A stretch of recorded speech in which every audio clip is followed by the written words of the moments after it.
लेकिन क़यामत के दिन बाप जहन्नम में जा रहा होगा और बेटा जन्नत में जाने का फैसला, बेटा जहन्नम में जा रहा होगा और बाप के जन्नत में जाने का फैसला। लेकिन कोई किसी के काम नहीं आएगा, कोई किसी की सिफारिश नहीं करेगा।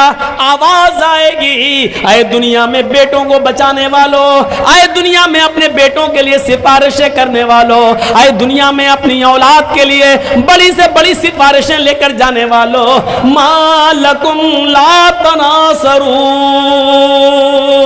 आज तुम्हें क्या हो गया कि आज तुम एक दूसरे की मदद नहीं कर रहे हो?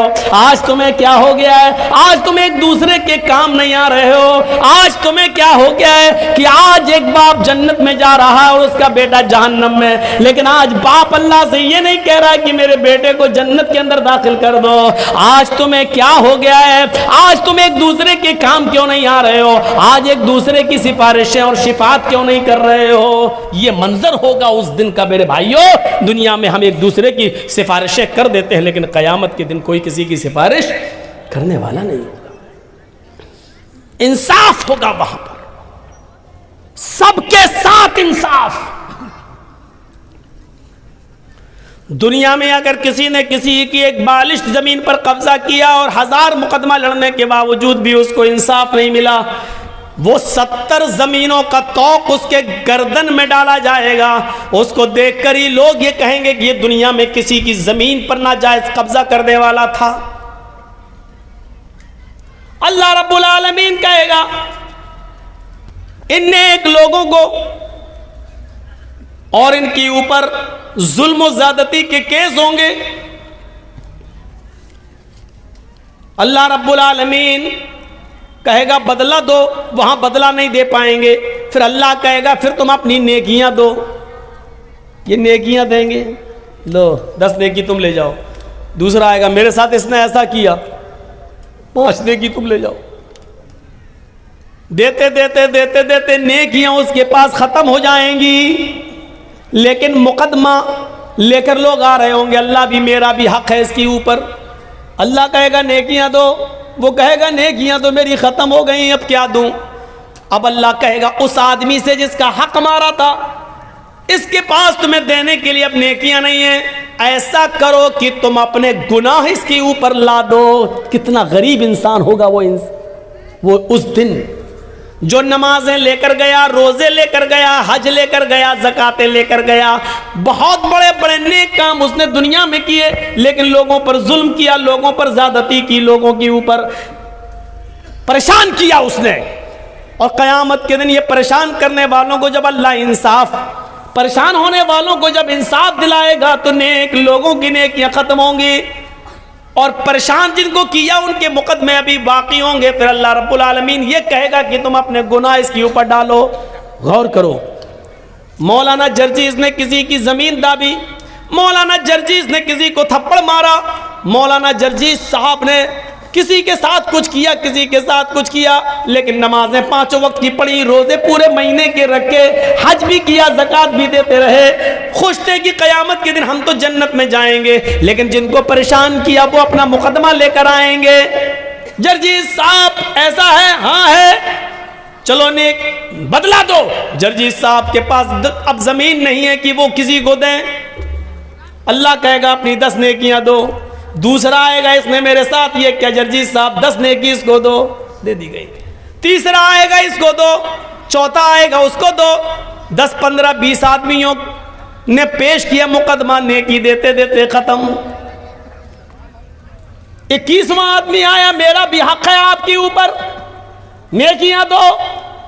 अल्लाह कहेगा जर्जीज नेकी दो, जर्जीज कहेगा अल्लाह नेकियां खत्म।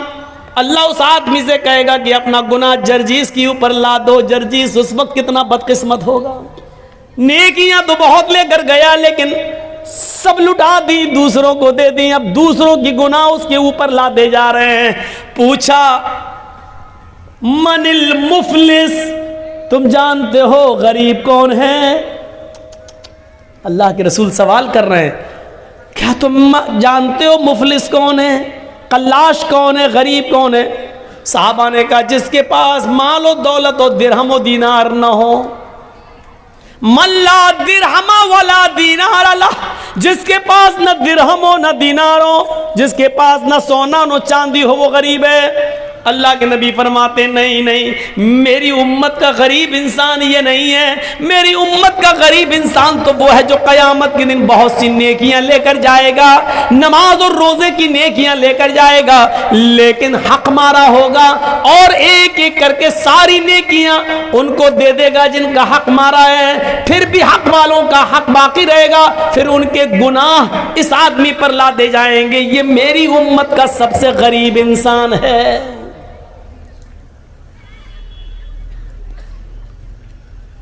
तसव्वुर कीजिए आप, एक ई रिक्शा चलाने वाला आदमी, ई रिक्शा जिसको आप लोग क्या बोलते हैं, टोटो,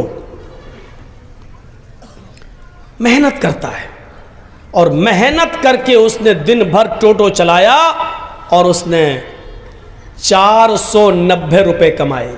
एक मिसाल पर गौर कीजिएगा, उसने 490 रुपए कमाए। अब मार्केट में गया, कल ईद है, अब कपड़ा खरीदूंगा और सिलाऊंगा तो टाइम लगेगा। आज चांद हो गया, कल ईद है, चलो रेडीमेड पंजाबी खरीद लेता हूं। कलिया चक्के मार्केट में गया और एक रेडीमेड पंजाबी खरीदता है। उस पंजाबी की कीमत है 500 रुपए। उसके पास पैसे हैं 490 रुपए, लेकिन उसको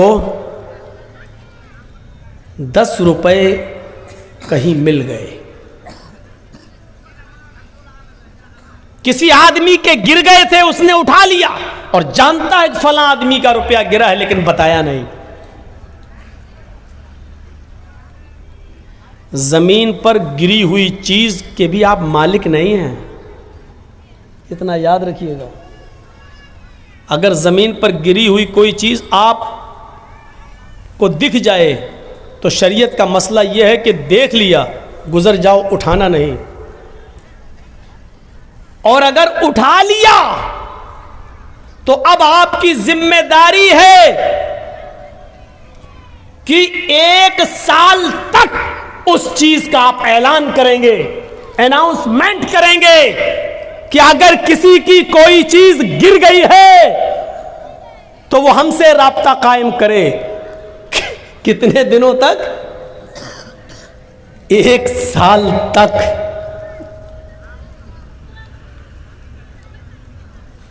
1 साल तक आप उसका अनाउंसमेंट करेंगे, 1 साल तक। और जब 1 साल के बाद भी कोई नहीं आता है, उसका मालिक नहीं मिलता है, तब आप उसका 5वां हिस्सा सदका और खैरात करके बकिया चीज आप अपने लिए इस्तेमाल कर सकते हैं। यानी 100 रुपए मिले हैं आपको, तो पहले 1 साल तक उसका अनाउंसमेंट करो, बचेगा क्या? और 1 साल तक जब 100 रुपए का मालिक आपको ना मिले तो फिर उसमें 5वां हिस्सा यानी 20 रुपए सदका और खैरात गरीब को दो, और उसके बाद 80 रुपए आप इस्तेमाल कर सकते हो। वो भी कब? और ये इस्तेमाल करने की इजाजत आपको वो भी इस कंडीशन में मिल रही है क्योंकि आपने 1 साल मेहनत की है। यानी ये 80 रुपए भी आपके लिए तब हलाल हो रहे हैं जब आप 1 साल मेहनत करने के बाद उसके मालिक तक नहीं पहुंचा पाए या उसका मालिक नहीं मिला। तब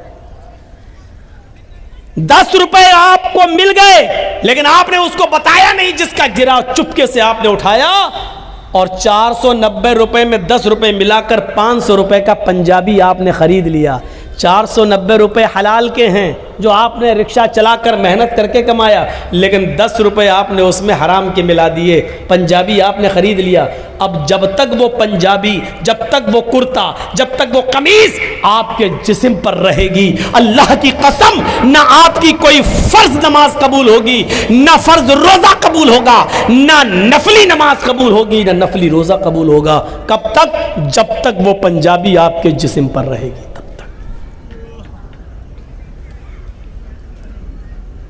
अब सोचिएगा, 490 हलाल के हैं, 10 ही उसमें मिलाए थे हमने, तो वो कमीज हमारे लिए हराम हो गई। और कलिया चक के चौराहे पर, चौरंगी पर खड़े होकर जो लॉटरी के टिकट बिकते हैं, वो एक टिकट खरीद लीजिए और अचानक धूल में लाठी लग जाए और 1 लाख, 2 लाख, 5 लाख, 10 लाख रुपए आपको मिल जाएं। जब 490 हलाल के रुपए में 10 रुपए मिला रहे हैं तो सब हराम, तो 1-2 लाख रुपए प्योर सूद के जो आपको मिल रहे हैं बगैर मेहनत के, वो आपके लिए हलाल कहां से हो गए। और एक मामले में आपका सुल्तानगंज भी बदनाम है, कलिया चक भी बदनाम है, मौजमपुर भी बदनाम है, लखीपुर भी बदनाम है, और इस इलाके के अक्सर गांव बदनाम है, चाहे वो बस्टम नगर हो या 16 माइल, सब बदनाम है। क्या हो? IPL में सट्टा लगाना। और अभी शुरू होने वाले हैं IPL मैच, एक एक बॉल पे सट्टा लगता है, एक एक बॉल पर। ये इतने विकेट ले लेगा, नहीं लिया तो इतना मेरा, ले लिया तो उतना तेरा, ये टीम जीतेगी। एक एक बॉल पर सट्टा लगता है कि दूसरे नंबर पर बॉल जो जाएगी उसमें छक्का लगेगा, उसमें चौवा लगेगा। ये हमारे अंदर ये चीजें आ कहां से गई?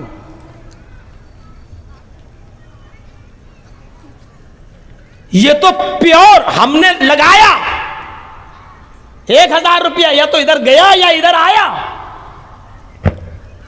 लेकिन तसव्वुर कीजिए, इस्लाम ये कहता है कि अगर आपने किसी को 100 रुपए दिए बतौर कर्ज, बतौर उधार, ये कहकर दिया कि आप 100 रुपए ले लीजिए, आपको जरूरत है, लेकिन 1 महीने के बाद जब आप वापस करेंगे मुझे तो हम आपसे 110 रुपए लेंगे, हम आपसे 110 रुपए लेंगे। और आपने 1 महीने के बाद 110 रुपए उससे ले लिए,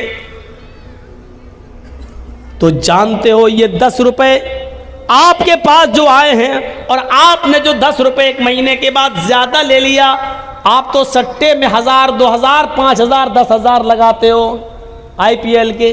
यहां तो आपने किसी की मदद की है और उस मदद के जरिए उसने 100 रुपए में कमाया और 1 महीने के बाद 110 दे दिया।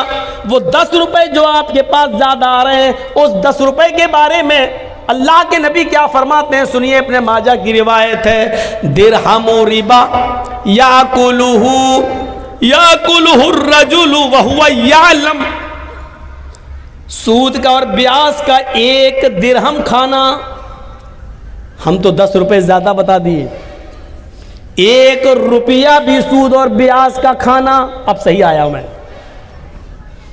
IPL का सट्टा लगाने वालों गौर से सुनना,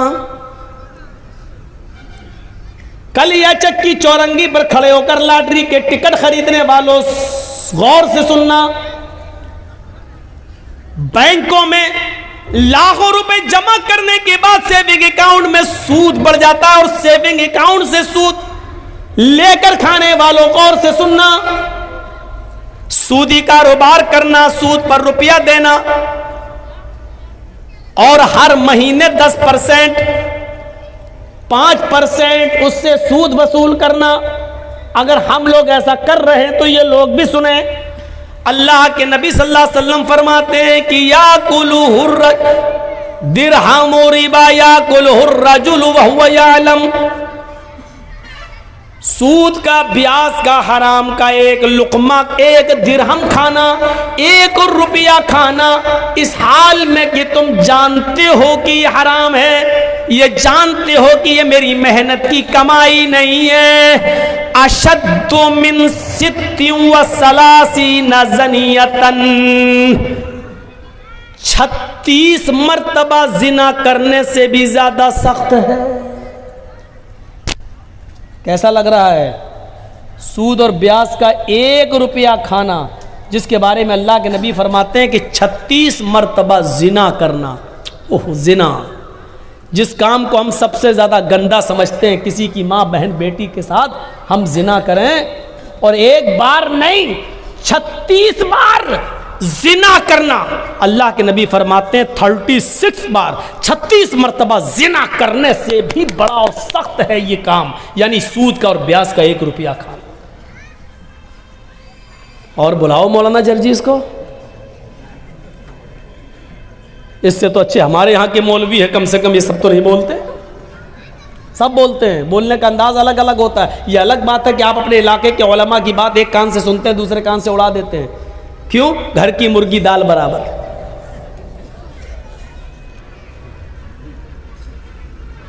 36 बार रूह कांप जाएगी। रूह